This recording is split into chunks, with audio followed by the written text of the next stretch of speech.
साथियों, आइए शुरू करते हैं समान नागरिक संहिता के ऐतिहासिक विजन का ये अंतिम भाग। और ये भाग 1956 से लेकर के अब तक विस्तृत है। जो सबसे महत्वपूर्ण घटना इस संबंध में घटी वो एक अपील इंदौर हाई कोर्ट के द्वारा एक बीडो द्वारा लाई गई थी। इंदौर हाई कोर्ट ने ये कहा था कि अनुच्छेद 125 जो क्रिमिनल प्रोसीजर कोड का भाग है और जिसमें मेंटेनेंस के बारे में कहा गया है, यह पूरी तरह से भारतीय नागरिकों पर लागू है और इसलिए मुस्लिमों पर भी लागू है। और इसलिए मेंटेनेंस या गुजारा भत्ता जो मुस्लिम महिला को तलाक के बाद मिलना चाहिए, उसको मुस्लिम पर्सनल लॉ से ना लागू करके 125 क्रिमिनल प्रोसीजर कोड के तहत आना चाहिए। और इस आधार पर इंदौर हाई कोर्ट ने शाह बानो जो कि तलाकशुदा महिला थी उसको 179 रुपये 20 पैसे मासिक के हिसाब से गुजारा भत्ता तय किया था। इसको लेकर के शाह बानो के पति जो बहुत बड़े वकील थे और जिनकी आमदनी उस समय 60,000 रुपये वार्षिक थी, वो सुप्रीम कोर्ट में आए और उन्होंने अपील फाइल की और इसको रद्द करने की मांग की। सुप्रीम कोर्ट की संवैधानिक पीठ ने एक विस्तृत विवेचन किया और उन्होंने ये भी कहा कि आज तक हमारे विधि निर्माताओं ने आर्टिकल 44 पर नियम बनाने की कोशिश नहीं की। ये बहुत ही दुर्भाग्य का विषय है। और एक संवैधानिक पीठ बनाई गई जिसकी अध्यक्षता तत्कालीन CJI डॉक्टर चंद्रचूड़ कर रहे थे। और इस पीठ ने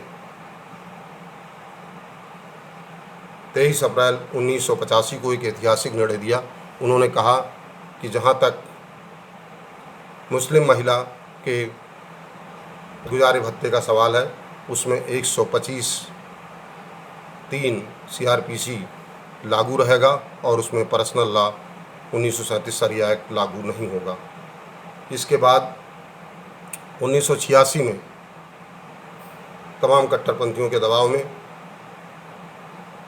तत्कालीन प्रधानमंत्री राजीव गांधी ने लोकसभा में एक बिल प्रस्तुत किया जिससे इसके प्रभाव को समाप्त कर दिया गया। और एक इसमें उन्होंने विधि और गृह मंत्रालयों की भी उपेक्षा की थी और मुस्लिम महिला प्रोटेक्शन बिल पारित कर दिया गया जिसमें उस पुराने प्रभाव को समाप्त कर दिया गया। इसके बाद मुस्लिम पर्सनल लॉ अमेंडमेंट एक्ट को 1994 में महर्षि अवधेश सिंह ने रद्द करने की मांग की और 1995 में सरला मुद्गल केस में और 2012 में लिली थॉमस केस में भी इसे रद्द करने की मांग की गई। लेकिन उच्चतम न्यायालय ने यह कहा कि यह विधायिका के पूर्ण जुरिडिक्शन में आता है और इसमें हमें हस्तक्षेप करने का कोई हक नहीं है। हम कोई निर्देश उनको नहीं दे सकते। इसके बावजूद भी 1997 में ताहिरा बानो मामले में जस्टिस BR कृष्ण अय्यर जो बहुत बड़े विधि विशेषज्ञ थे, उन्होंने कहा कि अब समय आ गया है कि हमें सभी धर्मों की बेस्ट प्रैक्टिसेस जो कि कॉमन सिविल कोड से संबंधित हैं उसको एकत्र करके एक समान नागरिक संहिता लागू की जानी चाहिए। और 2001 में लतीफ़ी केस और 2007 में इकबाल बानो केस और 2009 में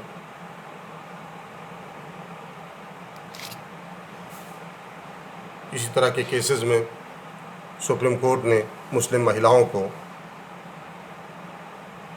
125(3) का लाभ दिया था।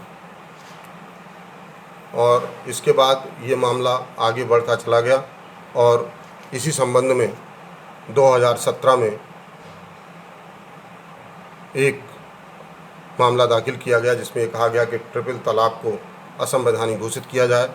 इसमें जिसको सायरा बानो केस के नाम से जाना जाता है और इसमें 3 महिलाओं का बहुत महत्व था, जिसमें झाकिया सोमन, जिन्होंने 50,000 महिलाओं के हस्ताक्षर करा करके प्रधानमंत्री को दिए थे, और उत्तराखंड के काशीपुर की रहने वाली सायरा बानो और हावड़ा की रहने वाली नुसरत जहाँ भी शामिल थीं। एक संवैधानिक पीठ ने इसमें निर्णय दिया और ये निर्णय 22 अगस्त 2017 को आया, जो बाद में 2019 में कानून का रूप बना और ट्रिपल तलाक को उच्चतम न्यायालय की पीठ ने 3-2 के बहुमत से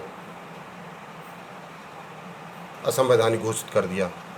और इस संबंध में पार्लियामेंट ने 2019 में कानून बनाया कि जो ट्रिपल तलाक मुस्लिम महिला को देगा उसको 3 साल तक की सज़ा हो सकती है। इस प्रकार कॉमन सिविल कोड